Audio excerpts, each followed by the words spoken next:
Aleluia, boa noite igreja, boa noite vocês que estão em casa, boa noite pessoal que está fora da nossa cidade, fora do país, que essa palavra esteja chegando até você, na sua casa, aonde você estiver. Eu sei que tem gente que está de férias e está conectado aí, né, nossas pastoras, tem pessoal lá do Rio Grande do Norte, tem gente lá em Recife que está de férias, está conectado. Muito boa noite, que o Senhor esteja abençoando a sua vida. Antes de nós assentarmos, eu quero ainda orar por uma pessoa bem importante para essa casa, a Eleusa, esposa do senhor Moura. O senhor Moura, junto com a sua família, Moura é membro número 1 desta casa. E a dona Eleusa está com Covid, está internada, precisando de um milagre, uma intervenção. Essa família é tão especial, né, desde o começo, cuidando, ajudando, ministrando, servindo nessa casa. Como foi anunciado, o batismo novamente vai ser lá no Hotel Moura, né? E hoje nós temos a Isabela. A Isabela está ali, está filmando a gente. Você não está vendo ela, está atrás da câmera. Ela é neta da dona Eleusa, neta do seu Moura. A família continua nos servindo. Por isso eu quero, junto com você, que você estenda as mãos para o lado do hospital. E nós vamos orar pela vida da dona Eleusa, em nome de Jesus. Fala assim comigo: Senhor Jesus, no teu poder, diante da tua graça, diante do teu favor, do qual nós não merecemos, mas gratuitamente o Senhor nos ofereceu. Nós oramos a ti, Senhor, que é o Deus que cura, o Jeová Rafá. O Senhor é o Deus que deu a vida. Nós apresentamos a vida da Eleusa e colocamos na tua presença para que o Senhor faça um milagre, para que o Senhor restaure, Senhor, todo o seu sistema respiratório, para que haja uma intervenção do Senhor na vida dela. Nós proclamamos vida sobre a dona Eleusa, e que acima de tudo, Deus, a tua vontade se estabeleça, a tua vontade seja feita. Em nome do Pai, do Filho e do Espírito Santo do Senhor. Amém? Amém. Glória a Deus. Pode assentar-se, queridos. Você que está em casa, se acomode. Crianças, sejam muito bem-vindas a assistir mais essa celebração. O Talmidim estava muito legal, mas você pode ficar com o papai, com a mamãe aí em casa e desfrutar desta palavra que é do Senhor. Talvez se eu ficasse discursando aqui várias horas, podia até entreter você, mas sairia daqui vazio como entrou. Mas nesse momento eu quero que você preste atenção, conecte aquilo que Deus está falando, aquilo que Deus vai ministrar através da palavra do Senhor. E essa palavra é bem específica, porque fala de prosperidade. Teoria da prosperidade? Não, uma prosperidade que talvez você não tinha ouvido falar dessa maneira, mas que tem tudo a ver com a forma de viver de todo cristão.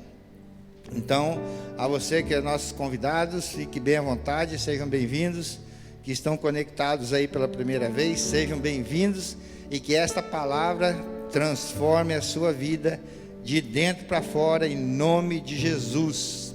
Em nome de Jesus, amém, queridos? Então a pergunta é, eu vou ler o texto e fazer a pergunta. Terceiro livro de João, capítulo 1, versículo 2.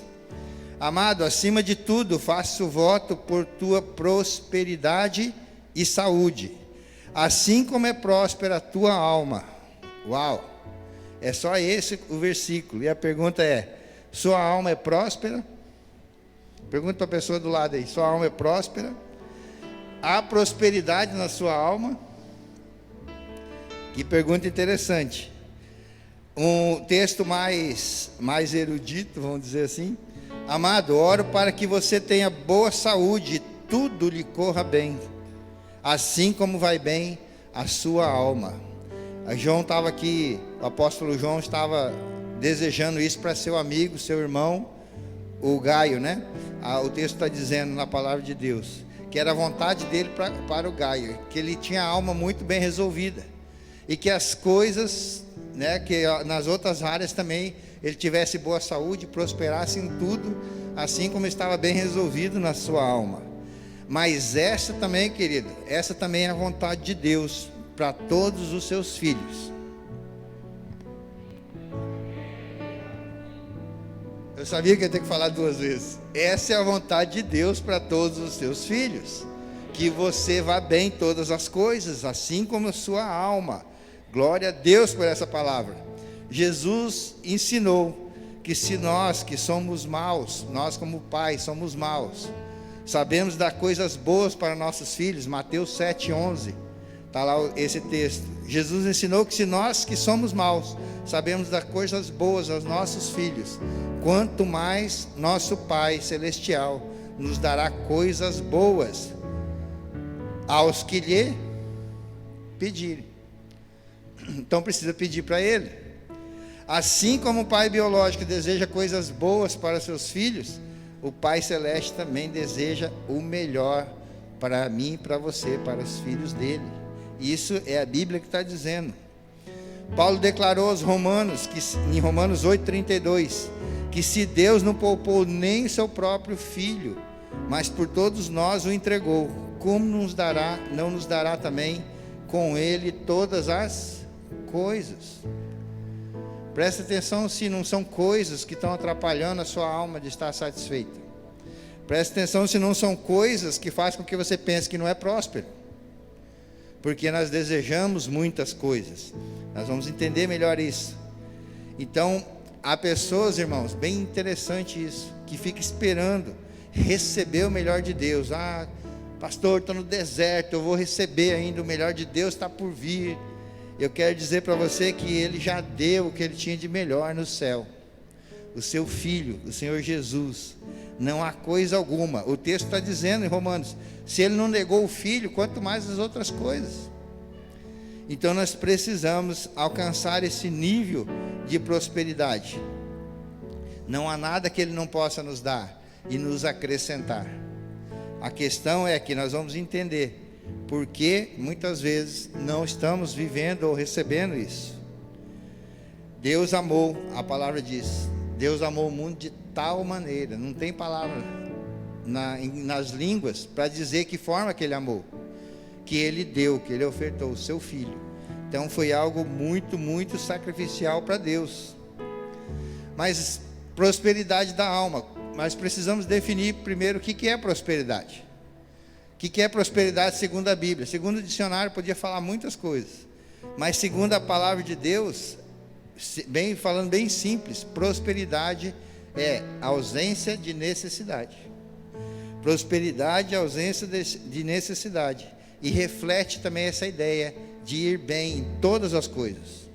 Não apenas não ter necessidades físicas, mas ir bem em todas as coisas, ir bem na vida espiritual, ir bem na vida ministerial, familiar, na sua saúde, no seu trabalho, no seu ser como um todo. A bênção de Deus é completa. A bênção que Deus quer para a sua vida é completa. Deus quer te abençoar, queridos, para que não tenha onde você guardar. O amém está fraco, vamos ver se eu consigo aumentar isso. Deus quer te abençoar a um ponto que você se torne a própria bênção. Agora melhorou. Deus não quer só te abençoar. Estamos falando de prosperidade, de bênção. Esse texto está dizendo, né, para que Gaia tivesse as outras áreas próspera, igual estava a sua alma. Deus tem um plano, um projeto, que foi para Abraão e é para você, de te abençoar do ponto que você se torne a própria bênção. De repente você está precisando de tantas coisas, ou necessitando de tantas coisas, em várias áreas, em todas as áreas, que você pode nem acreditar nessa palavra. Pastor, eu ser a própria bênção? Só que, se eu for abençoado já está bom demais, sabe aquela humildade que a gente tem? Mas é o plano de Deus, não é o que nós queremos. Se a vontade dele se estabelecer na nossa vida, não vai ter espaço para guardar. Porque o objetivo também não é guardar, nós vamos chegar nisso. Deus quer que você prospere, Ele quer que nós prosperemos, e nós também queremos. Eu não sei o que o amém está diminuindo, será que é por causa da máscara? O Fernando orou no começo, ele falou, vão tirar nossas máscaras. Eu falei, não tira, senão não vou levar multa. Ele está falando da máscara do rosto, né? Não a do nariz. Então Deus quer que nós prosperamos, e eu imagino que você também. Amém, queridos? Ou você está assim, não, pastor, está bom demais, está bom nessa crise aí mesmo, né? Está faltando tanta coisa, reduzir meu salário, cortaram isso, não estou vendendo, mas está bom, não precisa mais, está ótimo. Eu imagino que não, mas a prosperidade que experimentamos do lado de fora, porque essa prosperidade da alma tem a ver com o lado de dentro, essa prosperidade externa ou circunstancial está diretamente ligada à prosperidade interna, ou seja, na nossa alma. Como ter essa alma satisfeita? Lembra que nós somos corpo, alma e espírito. Nós somos um espírito que possui uma alma e habita num corpo. A palavra de Deus diz. E João declarou a Gaio: quero que você seja próspero, como é próspera a tua alma. Em outras palavras, ele disse: quero que você prospere tanto quanto a sua alma é próspera. Entender essa prosperidade da alma é um passo importante para se prosperar em qualquer situação, em qualquer circunstância, porque isso vai te tornar forte, constante. Uma vez que provamos isso de dentro para fora, ela reflete, ela determina como que nós vamos viver exteriormente.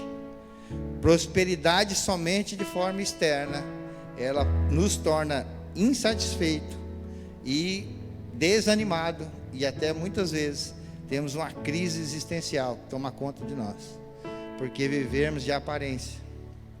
Então, satisfação na alma tem a ver com o nosso relacionamento com Deus, com esse estreitamento com o Espírito Santo. Então nós precisamos tomar cuidado com isso, porque às vezes buscamos tantas coisas, tantas prosperidades, e Deus tem colocado nas nossas vidas. Nós temos sido bênção para muita gente em termos financeiros, mas nós temos que tomar cuidado com isso, porque pode se tornar, se só de forma externa, a bênção que recebemos pode se tornar maldição, pode se tornar inútil. E olha que a palavra mostra isso, tanto nas escrituras quanto nas histórias. Nós encontramos exemplos de pessoas que prosperaram apenas exteriormente, sem prosperar interiormente, sem estar com a alma resolvida. E o resultado é sempre o mesmo: a bênção acaba se tornando maldição. Por quê? Porque o coração estava desalinhado com Deus. Um exemplo bem claro, lá no Antigo Testamento, rei Uzias. Rei Uzias assumiu o trono com 16 anos de idade. Olha só. Ah, pastor, mas então isso aconteceu porque ele era muito imaturo, era muito criança, era muito jovem, era adolescente, né? Em algumas culturas seria considerado quase que um bebezão ainda. Mas aqui ele estava assumindo um posto, e olha aqui que a palavra diz, segundo Crônicas capítulo 26, do versículo 4 a 5, fala sobre isso. Mas pensa que ele fez o que o Senhor aprovava, tal como seu pai Amazias, e o buscou a Deus durante a sua vida, durante a vida de Zacarias, que era o sacerdote, quem instruiu no temor do Senhor. Enquanto buscou o Senhor, Deus o fez prosperar. Enquanto buscou o Senhor. Esses nomes do Antigo Testamento são bem estranhos, né? Uzias, o pai dele era Amazias, o sacerdote era Zacarias, e a mãe dele era Jecolias. Então, se você está procurando nome para colocar no bebê, né, fica a dica, né, uns nomes bem interessantes. Então Deus fez ele prosperar. Com a bênção de Deus, Uzias alcançou coisas que pela sua imaturidade, pela sua capacidade, sozinho não teria alcançado. Isso é muito real. Mas 2 Crônicas capítulo 26, no versículo 15, continua a parte B falando assim: ele foi extraordinariamente, quando a Bíblia fala, queridos, e é para não exagerar, ele foi extraordinariamente ajudado, e assim tornou-se muito poderoso, e a sua fama espalhou-se para longe. Entretanto, no 2 Crônicas 26, no versículo 16, a parte A do versículo: entretanto, depois que Uzias se tornou poderoso, o seu orgulho provocou a sua queda. Só a primeira parte do versículo. Então ele prosperou muito, Deus abençoou muito. E quando estamos nesse ponto, dá a impressão que Deus está aprovando tudo que a gente está fazendo. mas o orgulho entrou e ele se tornou alguém que caiu, que não era mais aprovado por Deus. Porque essa prosperidade, se não for acompanhada de uma prosperidade interna da alma, aquilo que deveria ser bom se torna ruim, a bênção se torna uma maldição. E a história de Uzias se repete ao longo dos séculos, ao longo dos tempos, nos nossos tempos, nos nossos dias. Poderia contar várias histórias de muita gente que buscou o Senhor, alcançou sucesso na sua vida, profissional, familiar, ministerial, sucesso aos olhos dos homens, mas não se deixou prosperar na sua alma. Fala comigo, misericórdia. Não prosperou na sua alma na mesma proporção que prosperou externamente. E o resultado, o de sempre, não conseguiu lidar com as novas condições e vem a cair. Então a fama, o prestígio, a promoção, as conquistas, dinheiro, pode levar à ruína. Muitos terminaram longe de Deus e ainda perderam essas coisas. Porque o mais importante para nós é o próprio Deus. Nós já sabemos que não vamos levar nada daqui. Já sabemos que daqui não vamos levar, porque vai ficar tudo por aí. Então Deus se distanciou deles por conta dessa falta de posicionamento, essa falta de prosperidade na alma.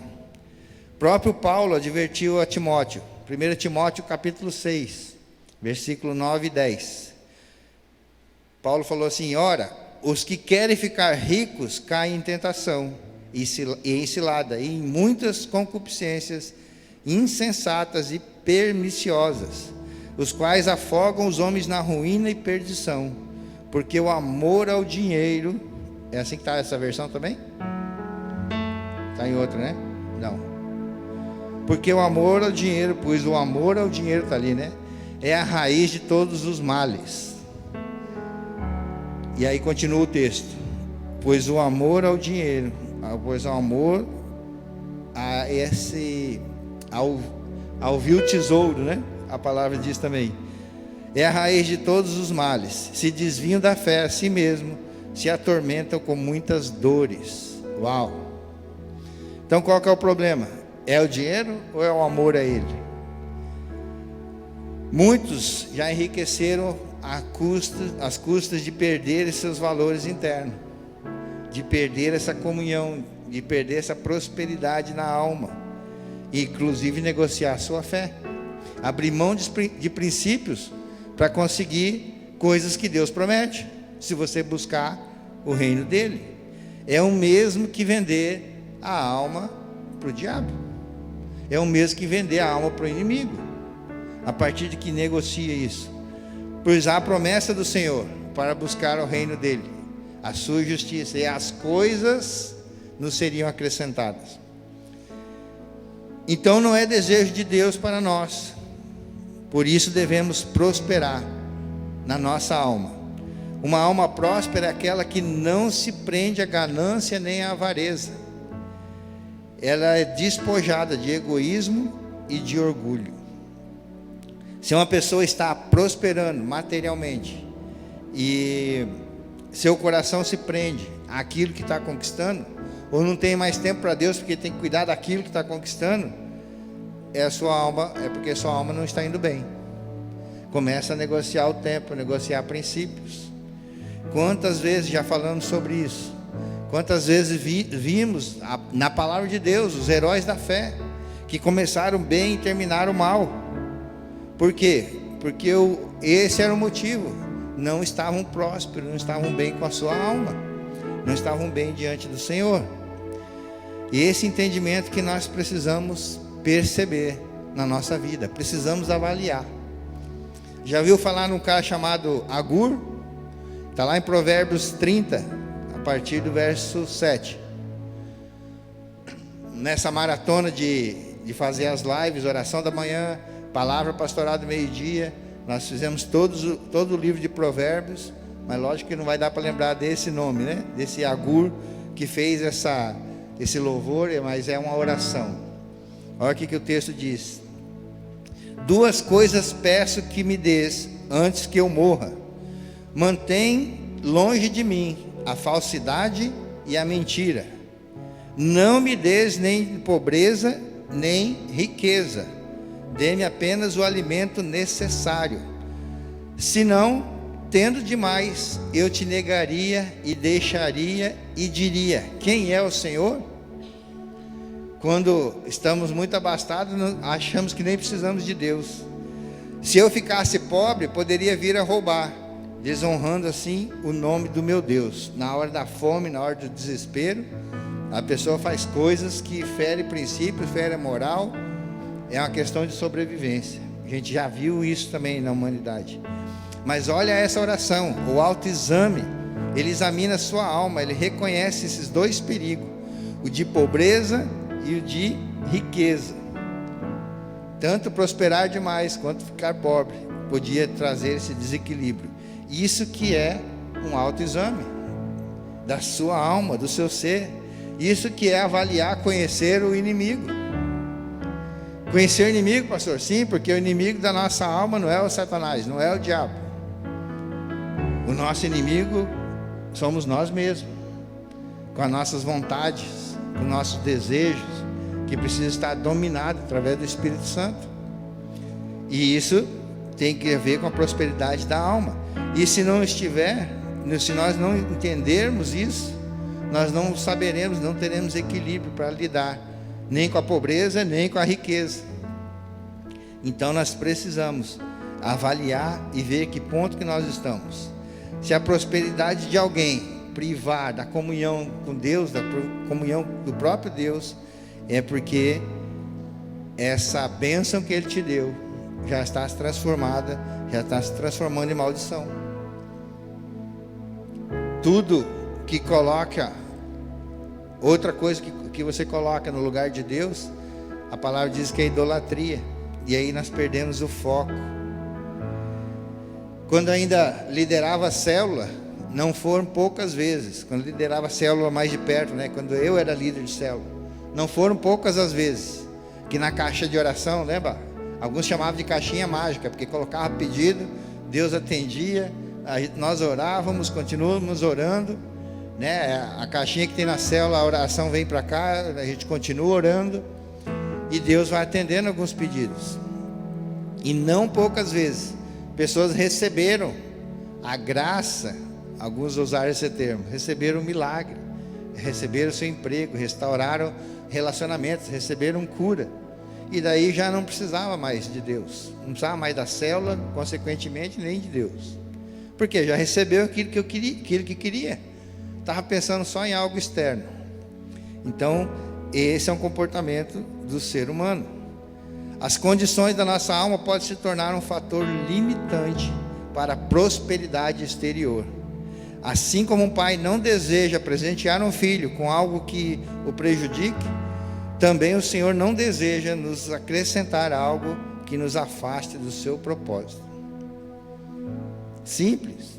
Então, se percebemos um coração que se afasta de Deus com a riqueza, devemos buscar desprendimento, que é a evidência, se desprendido é a evidência de ter uma alma próspera, de ter uma prosperidade interior correta.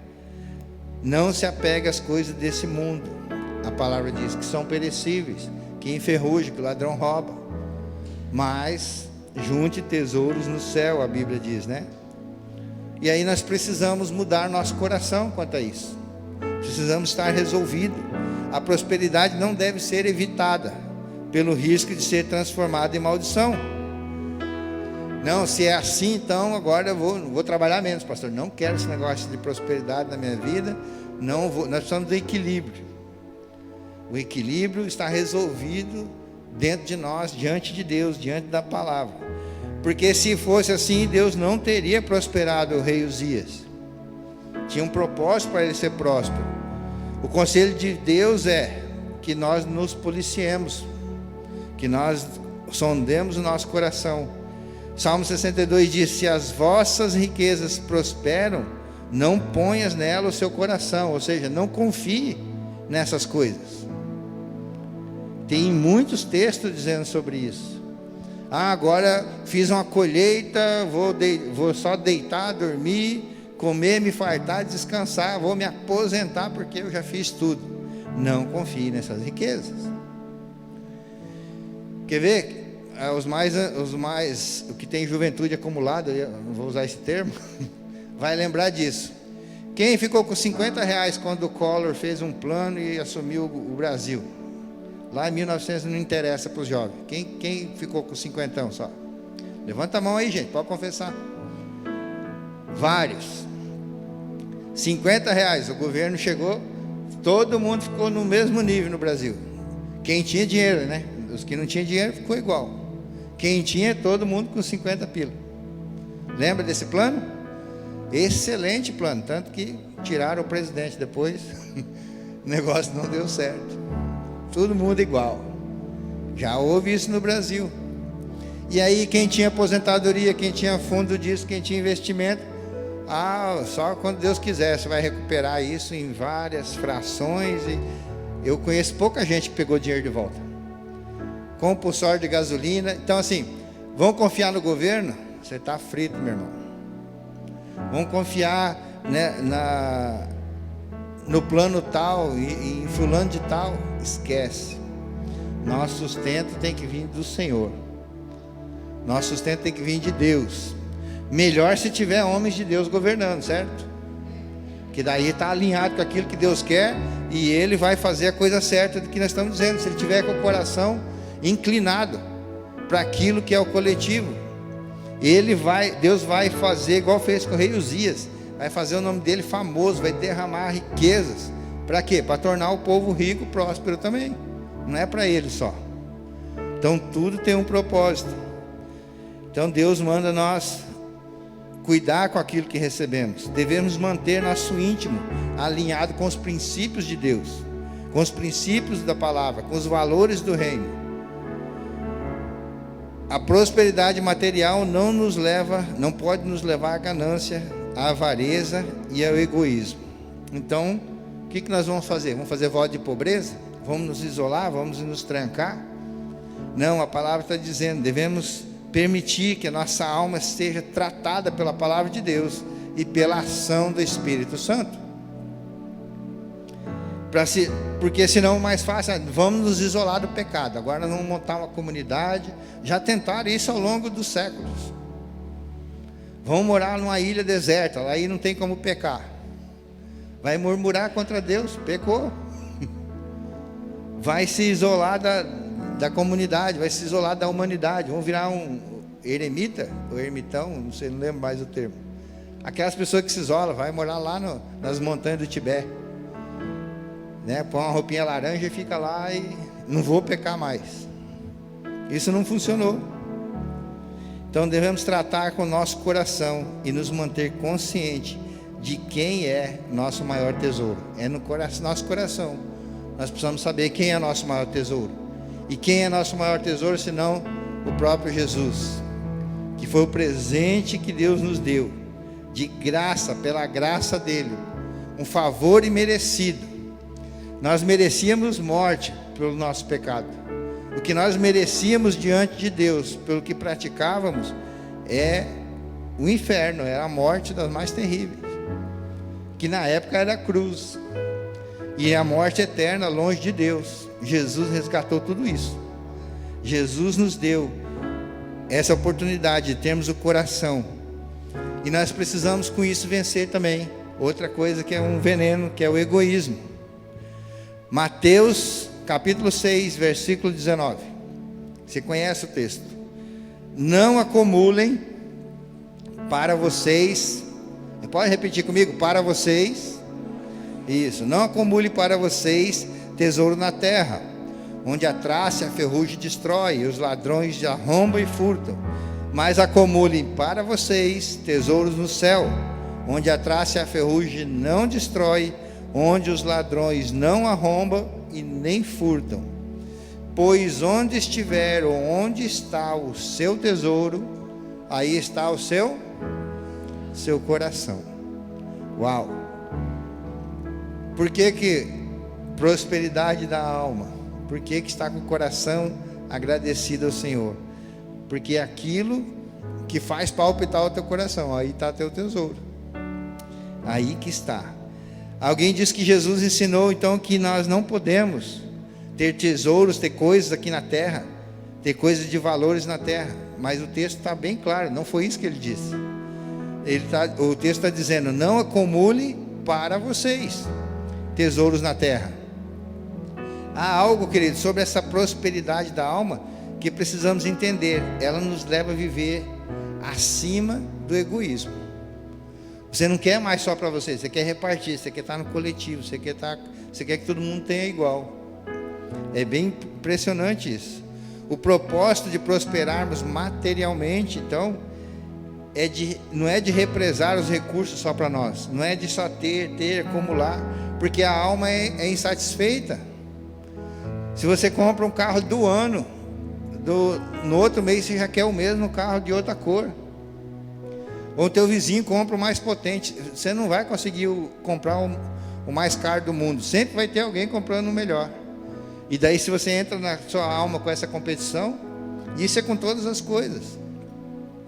Aí as pessoas, pode ver, pessoas que têm muitos recursos, o que elas querem? Exclusividade. Raramente você vai ver gente muito abastada comprando roupa na Riachuelo, na Pernambucana, no Doidão, nesse lugar que a gente vai aí. Por quê? Eles querem exclusividade, que é uma peça que ninguém tem. Ó, essa aqui foi o fulano de tal, que costurou com agulha não sei do que. Quanto que é? $5.000. Ah, só tem dessa no mundo? Só eu compro. Aí você vai lá na Shenson, tem coisa muito melhor, de qualidade boa, todo mundo pode ter por $5. O que você vai comprar? E estou falando que a alma é insatisfeita. Se Deus te der o planeta, o mundo inteiro, é capaz de você olhar e falar assim: Deus, não tem de outra cor, eu não gosto muito de azul, queria verde, queria vermelho. Aqui é vermelho, pega Marte. Não, mas Marte seria legal se ele fosse rosa, né? Se fosse amarelo. A alma é insatisfeita. Então nós precisamos achar esse equilíbrio para nós e compartilhar aquilo que Deus nos dá. Devemos ser como o leito de um rio, por onde os recursos sempre passam. Não para de entrar, mas também não para de sair. Os rios são assim. Há um lugar na terra muito famoso, alguns já estiveram lá, já tomei banho lá, que recebe água limpa, recebe recursos de vários lugares, é alimentado por rios, mas ele não distribui, não manda, não tem saída para ninguém, tudo que recebe, retém. E o nome desse lugar é Mar Morto. O mar está morto, ele só recebe, não dá nada para ninguém. Ele é tão morto que você não consegue afundar nele. É incrível, você pode atravessar ele a nado, você não precisa saber nadar, você pode ir remando com a mão, você não afunda, porque não tem vida naquele lugar. Então, juntar tesouros no céu é algo que se faz não só investindo naquilo que a Bíblia chama de galardão para a sua vida, através de ganhar almas, de orar, jejuar, fazer discipulado, ter uma vida cristã alinhada com Deus. Todas as vezes que no Novo Testamento fala de juntar tesouros no céu, envolve algo que a pessoa faz com os seus recursos aqui na terra, com aquilo que você tem, com as suas posses. O Senhor Jesus disse ao jovem rico, você lembra dessa passagem? Mateus 19:21, para ele vender todos os seus bens, distribuir aos pobres, e isso traria para ele tesouros no céu. Olha, o texto diz assim: Jesus respondeu: se você quer ser perfeito, vá, venda os seus bens e dê o dinheiro aos pobres, e você terá um tesouro no céu. Depois venha e siga-me. Jesus está falando que quer deixar todo mundo pobre seguindo ele? Provavelmente, se ele tivesse seguido a instrução, porque a palavra de Deus diz que ele se entristeceu, se afastou, e a palavra não fala mais nada sobre ele. Ele não aparece como discípulo, não aparece fazendo nada. Literalmente ele desaparece das escrituras. Então, se ele tivesse seguido o Senhor Jesus, provavelmente a história dele seria outra. Mas ele preferiu ficar com as riquezas. Muita gente acha que ter tesouro no céu é não ter tesouro nenhum na terra. Mas outro texto bíblico fala disso. Vemos os princípios de entesourar no céu, sem deixar as posses na terra. Isso não tem a ver com teoria de prosperidade, tem a ver com equilíbrio com as nossas coisas diante do reino de Deus. 1 Timóteo capítulo 6, verso 17. Paulo falou para instruir Timóteo no seguinte: ordene os que são ricos do presente mundo que não sejam arrogantes, não ponham sua esperança nas incertezas da riqueza, mas em Deus, que tudo nos provê ricamente para a nossa satisfação. Uau! Ordene-lhes que pratiquem o bem, sejam ricos em boas obras, generosos e prontos para repartir. Dessa forma eles acumularão um tesouro para si mesmos, um firme fundamento para que há de vir, ou seja, para a vida eterna, e assim alcançarão a verdadeira vida. O sentido da vida. Você já teve a oportunidade de ofertar alguém, de entregar uma cesta básica, de fazer uma ação social, de socorrer alguém? Aquilo de repente te custou alguma coisa, ou não foi tão pesado, mas você abençoou alguém, e uma satisfação tomar conta do seu ser que você não consegue explicar? Que você chorar, você se condoer, você ter misericórdia da pessoa. E você, de repente, você olha assim, mas foi só uma cesta básica que eu dei, foi só uma oração. Isso é ser a própria bênção. Isso não é para um evento, não é para um programa, igual nós temos vários programas de ação social para socorrer as pessoas. Mas isso é para ser um estilo de vida. É estar com seu coração, sua alma próspera. Amém, queridos? Então a razão, essa é uma das razões pela qual muitos não alcançam essa maior prosperidade em Deus, porque tem essa mentalidade egoísta, de querer só para si, quer represar o que recebe. Muitas vezes, Deus não responde algumas orações, porque elas são orações egoístas. Precisamos vencer o egoísmo. Tiago capítulo 4, versículo 3. Diz que a gente ora errado, e quando ora, pede mal. Quando pede, não recebe, pois pede por motivos errados, para gastar em seus prazeres. É uma oração egoísta. Quando que a pessoa quer receber de Deus, é só para ela mesma, só para si mesma, isso é visto na palavra como desperdício, como esbanjamento. Ter demais e não usufruir, você está esbanjando recurso. A palavra está dizendo.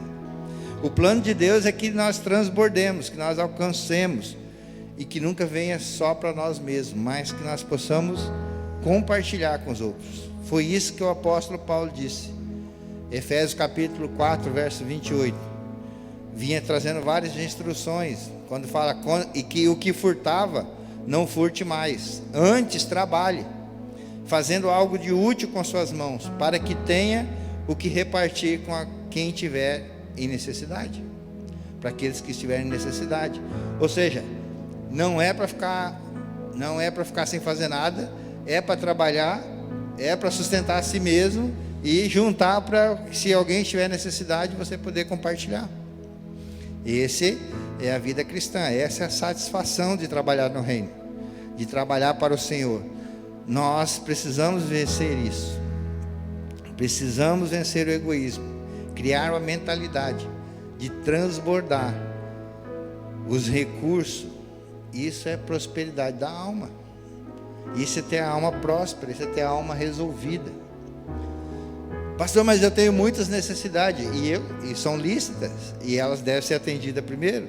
Nós estamos falando de transbordar, de fazer coisas. E não nós queremos implantar o nosso reino com tantas coisas.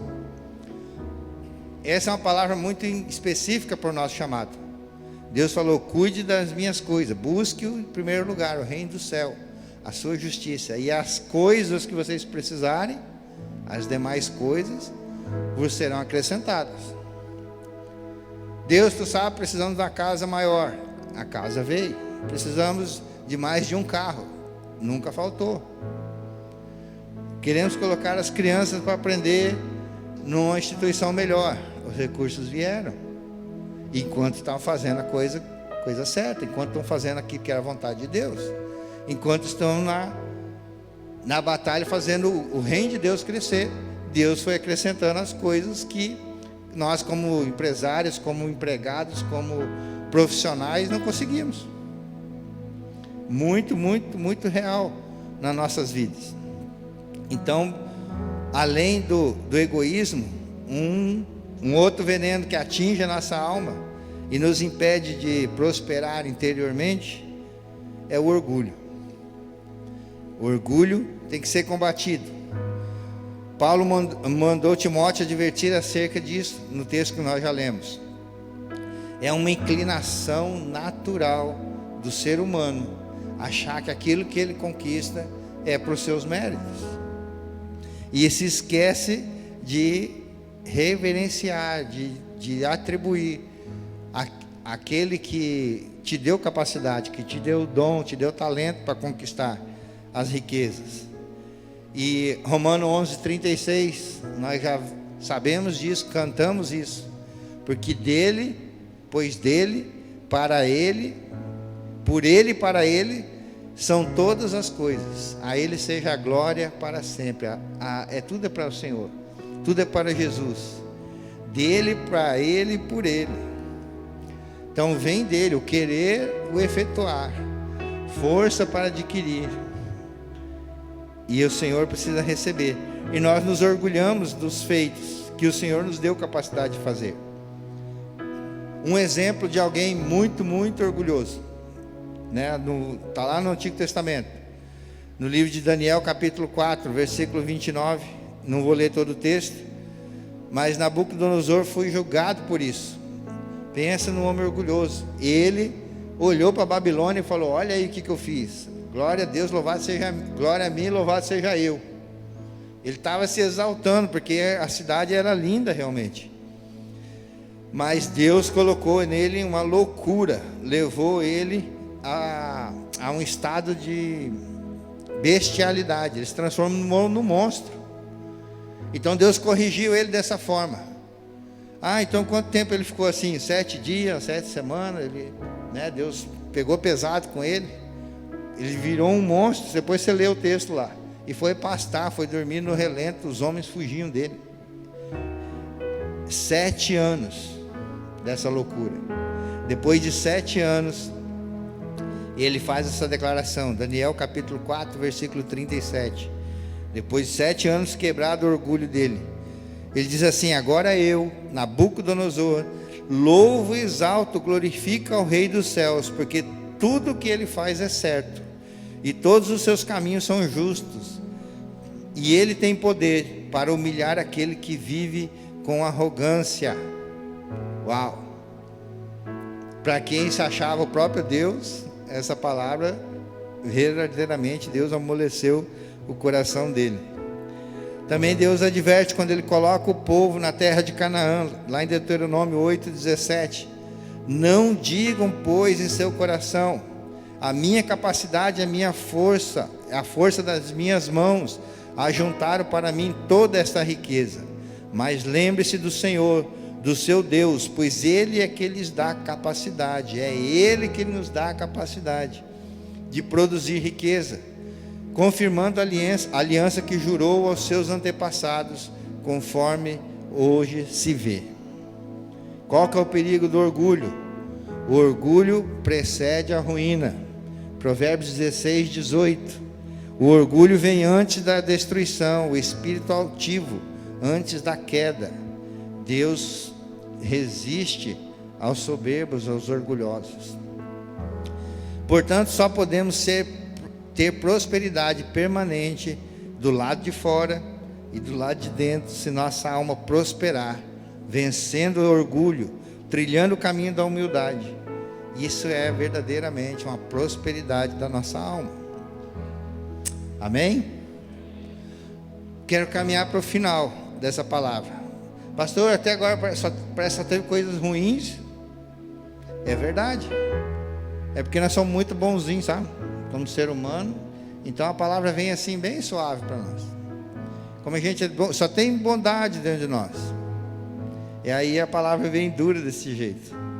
Então eu tenho um desafio para mim e para você, que não é novidade esse desafio, que é viver essa prosperidade anterior. Esse é o desafio. Mas como nós vamos fazer isso? Passar a viver essa prosperidade. Quando você colocar no seu coração, na sua mente, no seu espírito, na sua alma, todo o seu ser, que você precisa valorizar quem é o nosso Deus, reconhecer quem é esse Deus e colocar Ele e seus valores em primeiro lugar na sua vida, antes de qualquer coisa, em todas as circunstâncias. Esse texto que nós vamos ler reflete o equilíbrio entre a prosperidade externa proporcional à prosperidade interna. O Senhor Jesus falou isso. Mateus 6,33. Esse é o texto. Já falei, mas vamos ler como está na palavra. Busquem, pois, em primeiro lugar o reino de Deus e a sua justiça, e todas essas coisas lhes serão acrescentadas. E eu sou testemunha viva disso. Meus irmãos, se Deus for nosso valor maior, se nós colocarmos Ele verdadeiramente em primeiro lugar, se nós encontrarmos satisfação, prazer, contentamento, prosperidade interna dentro de nós, diante do Senhor, você não tem como viver de outra forma a não ser honrando a Ele. Nós vamos viver diferente. Derrota não vai fazer parte da nossa vida. A palavra garante que nós somos mais que vencedores se estivermos em Cristo Jesus. E um vencedor, como que ele anda? Inicia aquele negócio lá. É assim não? Vencedor, ele estufa o peito, quer mostrar o troféu, olha aí. Ei, você sabe jogar basquete? O quê? Olha o tanto de medalha aqui. Isso é eu, tá? Segundo lugar. Nós tiramos segundo lugar no campeonato, 1985. Mas eu fui o cestinha do time durante 3 jogos. Então para mim aquilo lá era mais do que primeiro. E tinha orgulho daquelas medalhas. Guardei tanto que a umidade comeu tudo, a ferrugem, né? O tempo que fazia as medalhas de ferro. Não tenho elas para mostrar. E um jogo de basquete na adolescência. Está falando aqui de um vencedor na vida, para todos os princípios, propósitos, qualquer circunstância, o que vier.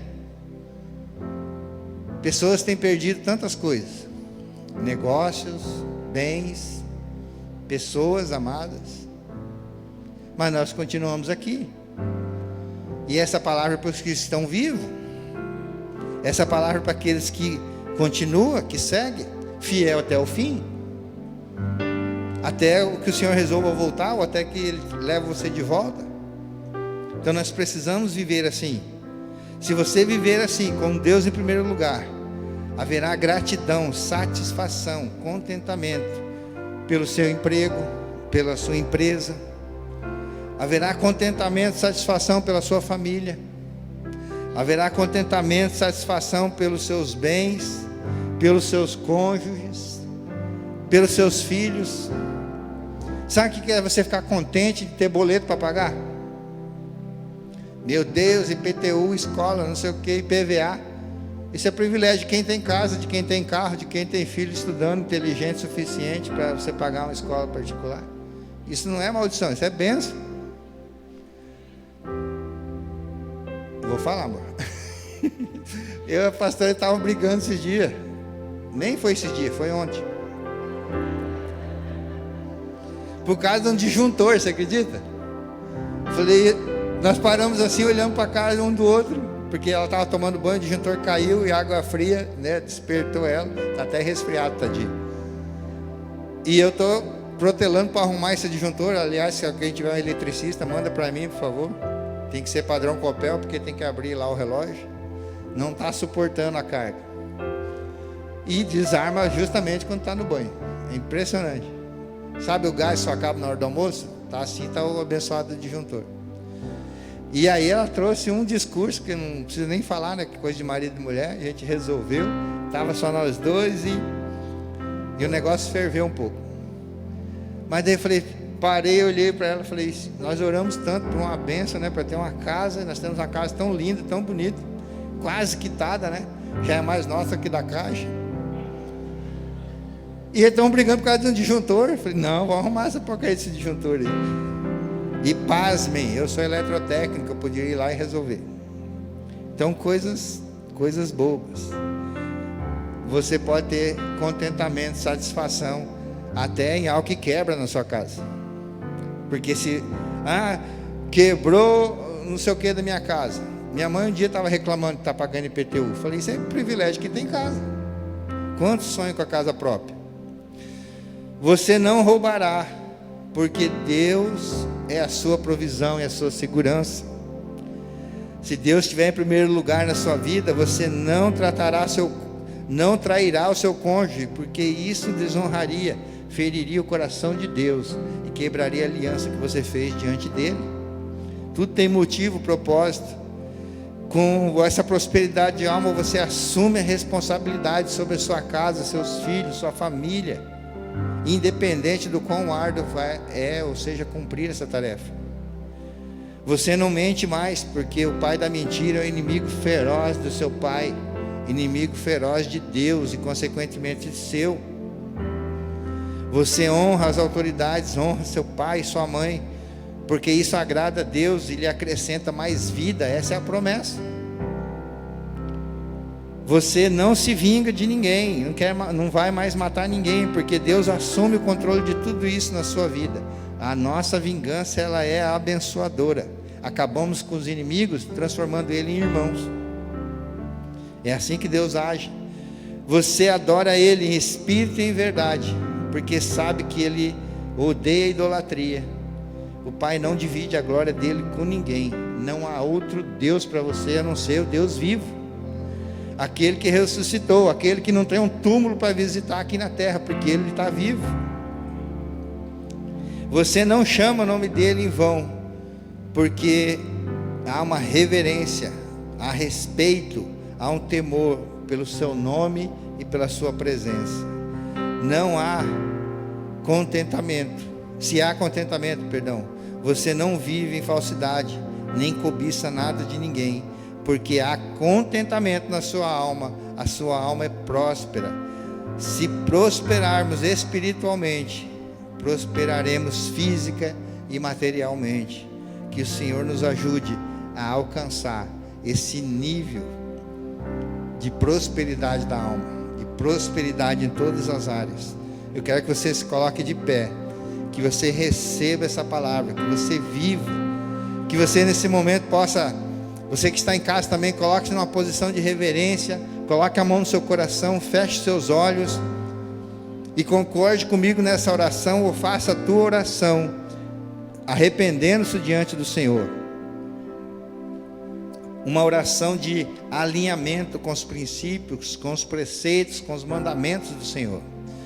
Pai, em nome de Jesus, eu coloco a minha vida, a vida dos meus irmãos, todos aqueles que estão conectados, ligados, que vão acessar, Senhor, essa ministração logo mais. Que em nome de Jesus, tudo isso que foi ministrado, que eu entendo que veio do teu coração, que venha surtir efeito nas vidas dos meus irmãos, nas nossas vidas, que haja uma transformação.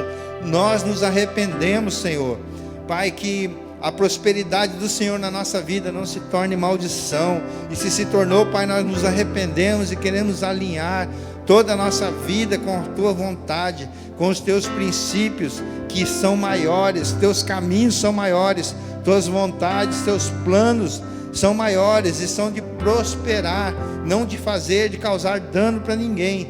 Por isso, Pai, nós não queremos que se transforme em maldição aquilo que é a tua bênção na nossa vida. Muda, Senhor, nosso coração, transforma o nosso coração, que nosso coração esteja inclinado ao Senhor, a fazer a tua vontade. Pai, que nós possamos vencer todo espírito de orgulho, tudo aquilo que, Senhor, que nos afasta de Ti. Pai, que em nome de Jesus, todo o egoísmo seja erradicado das nossas vidas. Nós não queremos ter essa síndrome do mar morto, nós não queremos ser apenas depósito, Pai, nós queremos ser um rio que flui na direção dos outros, na direção do Teu reino, na direção dos nossos familiares, Pai, que nós sejamos a própria bênção para essa geração, em nome de Jesus. Pai, nós queremos viver toda essa prosperidade, Pai, que está ligada aos Teus mandamentos. Que em nome de Jesus o Senhor seja honrado pelas nossas vidas, seja engrandecido, porque Tua palavra diz que a alegria do Senhor é a nossa força. Que nós sejamos fortes, ousados, corajosos em servir, em viver em santidade, em serviço diante do Senhor. Que toda frustração, que toda intenção do maligno caia por terra, que toda falta de perdão seja erradicada da nossa vida, e que em nome de Jesus nossa alma seja próspera, assim como nós temos prosperidade na saúde, nos nossos negócios, Pai, prosperidade financeira, prosperidade nos relacionamentos. O Senhor é quem desenhou isso para nós. Nós queremos tomar posse, nos posicionarmos naquilo que é a Tua vontade para nossas vidas. Por isso, venha sobre os Teus filhos, os abençoe tremendamente, que em todas as áreas para essa cidade, onde atuarem, onde estiverem, Senhor, sejam a própria bênção do Senhor para essa geração. Eu os abençoo, Senhor, como ministro da Tua palavra, como agente transmissor da Tua palavra que o Senhor nos deu, em nome do Pai, do Filho, do Espírito Santo do Senhor. Que você receba, que você concorde dizendo amém, amém, amém. Glória a Deus, glória a Deus.